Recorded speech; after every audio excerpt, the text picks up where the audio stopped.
Bom dia, boa tarde, boa noite, pessoal. Bom, hoje, dando continuidade às nossas aulas de linguística, nós vamos falar sobre sintagma e paradigma. Nós vamos entender um pouco sobre essa quarta dicotomia de Saussure. Essa dicotomia ela revela, essencialmente, como os signos podem se combinar entre si e como eles podem intercambiar em diferentes situações. A sequência linear em que os signos aparecem está no eixo do sintagma, tá? E a possibilidade de intercambiá-los está inscrita no eixo paradigmático, tá? No eixo do paradigma. A gente vai ver mais à frente que o eixo sintagmático, o eixo do sintagma é o eixo horizontal e o eixo do paradigma é o eixo vertical.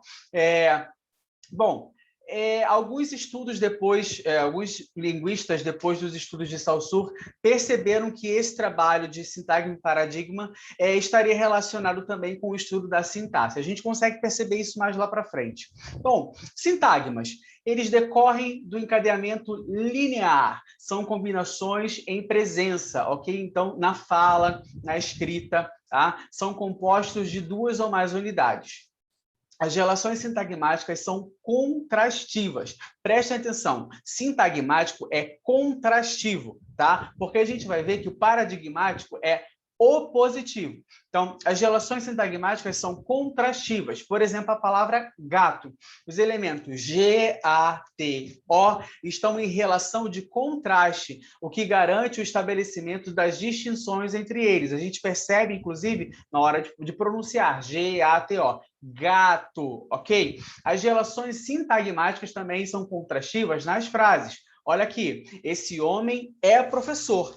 Homem mantém uma relação de contraste com os outros elementos.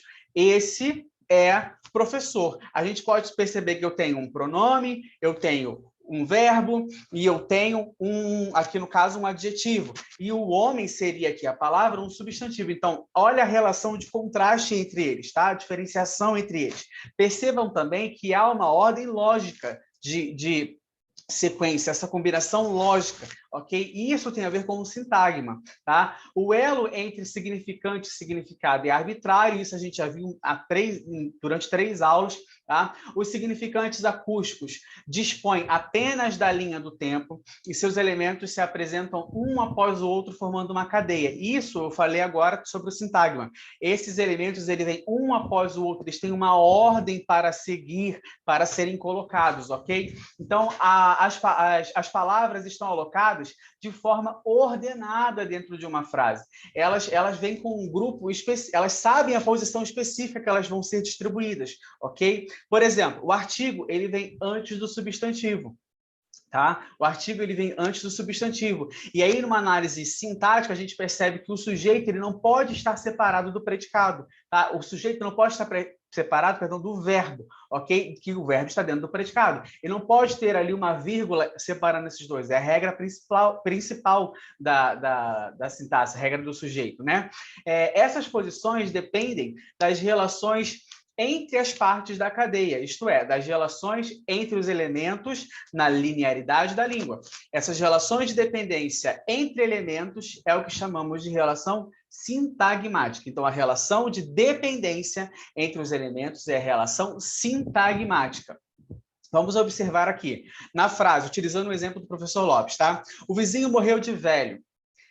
Nós temos diferentes marcações aqui. Nós temos o contraste, uma marcação do nível fonológico, do nível morfológico e do nível sintático. Quando eu vejo o nível fonológico, eu percebo que as consoantes contrastam com as vogais. Então, eu tenho o, vizinho, morreu de velho. Ok? A gente tem essa separação silábica, a gente consegue fazer essa separação silábica. Então, a gente tem esse nível fonológico, tá? A gente tem o nível morfológico, que aí eu tenho a separação do que é um artigo, do que é um substantivo, e aí o meu substantivo aqui, no caso, ele é masculino, singular. Eu tenho o verbo que está no passado, e aí eu faço a desinência para a pessoa, que no caso, ele, tá? E eu tenho de velho, aí eu tenho uma preposição e eu tenho o velho aqui.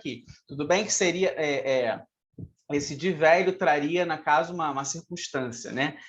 Nessa sentença. E aí eu tenho um nível sintático, onde eu separo os dois termos essenciais da oração, que seria o sujeito e o predicado. Dentro desse nível sintático, eu posso fazer, de novo, uma análise minuciosa. Eu posso dizer qual é o tipo de sujeito, eu posso dizer qual é o tipo de predicado, eu posso dizer se eu tenho algum complemento ou se eu tenho uma adjunta adverbial, qual é o tipo de predicado, qual é o tipo de verbo, tudo isso no nível sintático. Então, a gente percebe que um fonema contrasta com fonema, um morfema com morfema, cada um no seu nível, cada um vai contrastar dentro do seu grupo, ok?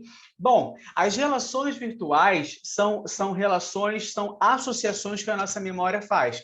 Vamos trazendo de novo o exemplo. O vizinho morreu de velho. Eu posso trocar o verbo morrer pelo verbo falecer, ok? O vizinho faleceu, ok? Faleceu de velho, o vizinho faleceu. Posso trocar a palavra vizinho por ele, por homem, por senhor, por avô, que vai trazer a ideia. Ah, mas vai mudar, posso mudar o sentido. Tudo bem, mas vai trazer a ideia ali. Tá? A gente está falando dessas associações, do que eu posso pensar, tudo bem? Essas possibilidades fazem parte do eixo associativo, ou seja, do paradigma, do eixo paradigmático, do eixo vertical. E aí a gente percebe aqui que eu tenho o eixo vertical e o eixo horizontal do sintagma e o eixo vertical do paradigma. Percebam aqui nessa estrutura, o professor ensinou a lição. Eu posso trocar o professor por ele. Posso trocar o professor por mestre. Posso trocar o professor por tutor, por facilitador.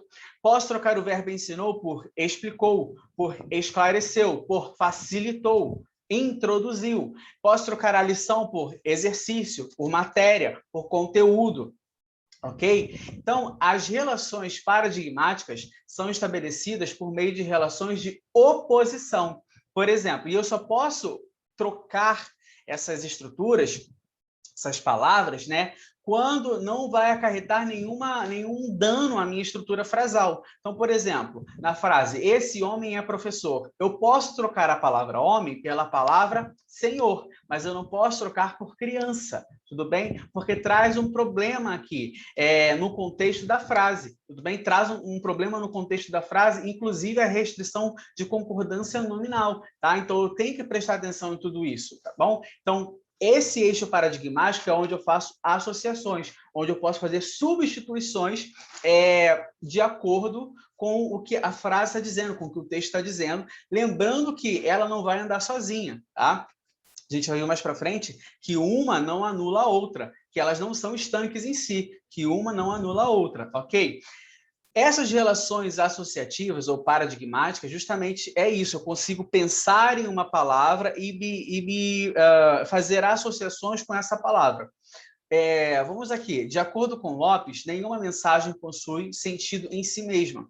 Ao afirmar isso, deixa claro que os elementos que compõem uma mensagem só têm sentido completo quando os correlacionamos com os demais elementos linguísticos com os quais ele forma sistema.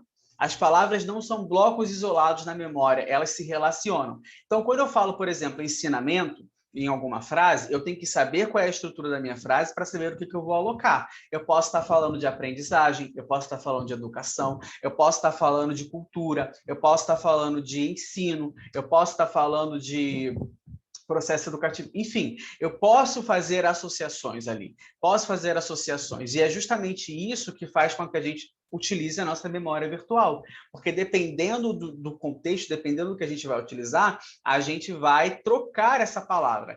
Na aula que a gente teve sobre produção textual, a gente percebe dos ganchos e de alguns gatilhos que a gente utiliza para não ficar repetindo palavras. Aqui é um bom momento que a gente utiliza essas associações. Essas associações são utilizadas justamente para a gente evitar algumas coisas e para pensar em outras coisas. Aqui seria uma explicação do que são as relações paradigmáticas, né? Que são as relações virtuais existentes entre as diversas unidades da língua, que pertencem a uma mesma classe morfossintática e ou semântica, ok? E aí a gente vai entender por que sintagma e paradigma não são excludentes. A gente tem que pensar o seguinte, a gente guarda em nossa memória uma série de cadeias virtuais, trem passando. Tudo bem. A gente guarda em nossas memórias uma série de cadeias virtuais que nos permitem fazer associações, ou seja, essas associações são os paradigmas, tá? Com essas associações, a gente faz o quê? A gente usa para montar as nossas frases, para montar as nossas orações, as nossas sentenças e os nossos textos, ok? Então, a gente utiliza o paradigma para montar a nossa sintagma. Vamos aqui, eu trouxe 2 exemplos. Um que estava já no nosso material e um que eu peguei da Bíblia. Quando diz assim, ó, no livro de João 1, capítulo 1, versículo 29. No dia seguinte, João viu Jesus aproximando-se e disse: Vejam, é o Cordeiro de Deus que tira o pecado do mundo. Aqui a gente precisa prestar atenção no seguinte: quando eu falo Cordeiro de Deus, eu estou fazendo referência a Jesus. Esse que, deixa eu pegar aqui minha caneta. Esse que aqui também faz referência a Jesus, ok? Porque esse que, sintaticamente, ele seria o sujeito desse verbo, tá? Que tira o pecado do mundo. Esse que faz referência ao Cordeiro de Deus, que faz referência a Jesus, ok? Então, quando eu faço essa retomada, essa associação, e aí eu consigo pensar também, quando eu faço uma associação do pecado, eu penso no pecador, eu penso na salvação, eu penso no ato da crucificação. Então, eu tenho esses gatilhos, eu penso eu tenho essas visões, eu consigo pensar em tudo isso. Quando eu falo é o Cordeiro de Deus. Aqui a gente consegue ver que eu tenho um verbo, que eu tenho um artigo, que eu tenho um substantivo, ok? Que eu tenho um pronome, ok? Eu consigo fazer tanto a análise sintagmática quanto a paradigmática. Da mesma forma como tem o exemplo do o artista é um erro da natureza, Beethoven foi um erro perfeito. A gente consegue retomar e entender que Beethoven seria o artista, ok? E que um erro perfeito é que ele está fazendo justamente essa associação também ao artista. Então, quando ele fala o artista é um erro da natureza, Beethoven é um erro perfeito, a gente consegue entender tanto a ideia, tá? Dessa retomada de entender que Beethoven seria um artista, e aí a gente pensa na música, aí a gente pensa na melodia e etc e tal, como a gente pode fazer também a análise sintagmática, tanto uma análise morfológica quanto uma análise sintática. Eu tenho um artigo, eu tenho um substantivo, eu tenho um verbo, eu tenho um adjetivo, tá? Eu posso fazer análise sintática. Eu tenho o meu sujeito, eu tenho o verbo, eu tenho um predicativo do sujeito, eu posso dizer qual é o tipo de predicativo, eu posso dizer qual é o tipo de sujeito. Então, eu consigo aqui associar a análise do paradigma com a análise do sintagma. Eles não são estanques, eles convivem juntos, ok? Bom, pessoal, terminamos aqui a nossa aula. Eu espero que vocês tenham entendido, que vocês tenham gostado. Fiquem com Deus, deixa o seu like, curte o vídeo, se inscreve no canal, compartilha. Um beijo e até a próxima. Tchau, pessoal!